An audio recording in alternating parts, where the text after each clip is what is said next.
Weather update tayo mga kapatid, tuluyan na pong naging bagyo yung binabantayan nating sama ng panahon sa labas ng ating Philippine Area of Responsibility. Ito po ay isang tropical depression category na may taglay na lakas na hangin na nasa 55 kilometers per hour.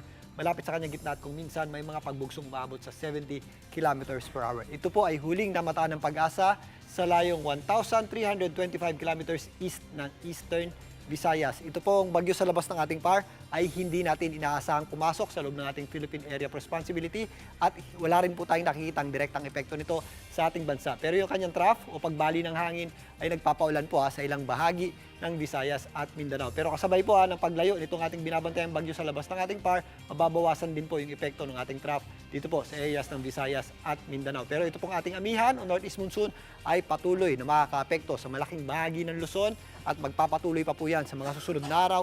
Maaaring sa darating na weekend, yan po ay lalakas pa mula Friday hanggang weekend, hanggang sa susunod na linggo. Pero after po ng weekend natin, inaasahan natin ang tuluyang pong paghina nitong ating amihan o Northeast Monsoon at meron tayong ini-expect na pagbabalik ng ating easterlies at pagtindi muli ng pag-init ng ating panahon. At maaaring magpatuloy na po yan hanggang pumasok na ang panahon ng tag-init. Kaya paghandaan po natin yan, mga kapatid. Pero sa ngayon, may kalamigan pa naman po ang ating panahon sa gabi at madaling araw, lalong-lalo na sa eastern section ng ating bansa dahil sa epekto ng ating amihan o Northeast Monsoon. At posible rin po yung ating mga mahihinang pag-ulan dito po sa ilang bahagi ng Bicol Region, Quezon, Aurora, maging dito sa area ng Cagayan Valley. Ito namang western section ng Luzon, makakasa po tayo ng mainit na tanghali.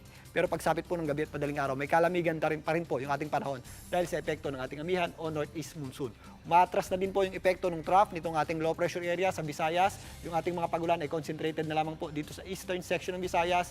Ang natitirang bahagi po ng Visayas at Mimaropa, kasama po dyan ng Palawan, ay makakaasa po ng maganda at maliwalas sa panahon. Nagpapakita po ang ating araw, magiging mainit po sa tanghali. Pero pagsapit ng hapon, possible po yung ating mga daglian o yung mga isolated na mga pagulan or possible din po yung ating mga thunderstorms. Dito naman po sa Mindanao, yung epekto po ng trough nitong ating low pressure area ay nagdadala ng mataas na tsansa ng pagulan dito po sa hilagang bahagi ng Mindanao, rehiyon ng Caraga, kasama na po dyan ng ilang bahagi ng Davao Region, maging dito sa Basilan, Sulu at Tawi-Tawi. Mga pulo-pulo at mga isolated na pagulan at thunderstorms naman nating asahan sa natitirang bahagi ng Mindanao. Again, itong mga nakarang araw, may mga naitala na po tayong mga pagbaha at malawakang pagulan dulot itong ating binabantayang trough o dito sa epekto ng trough ng ating low pressure area. Kaya mag-ingat po tayo dahil possible po yung ating mga localized flooding at mga landslides, lalong-lalo na kapag nakakaranas tayo ng mga thunderstorms. Dito sa Metro Manila, magpapatuloy din po ang mainit at maalinsangang panahon, lalong-lalo na sa tanghali. Pero pagsapit ng gabi, ang madaling araw, may kalamigan pa naman po yung ating panahon dahil sa epekto ng ating amihan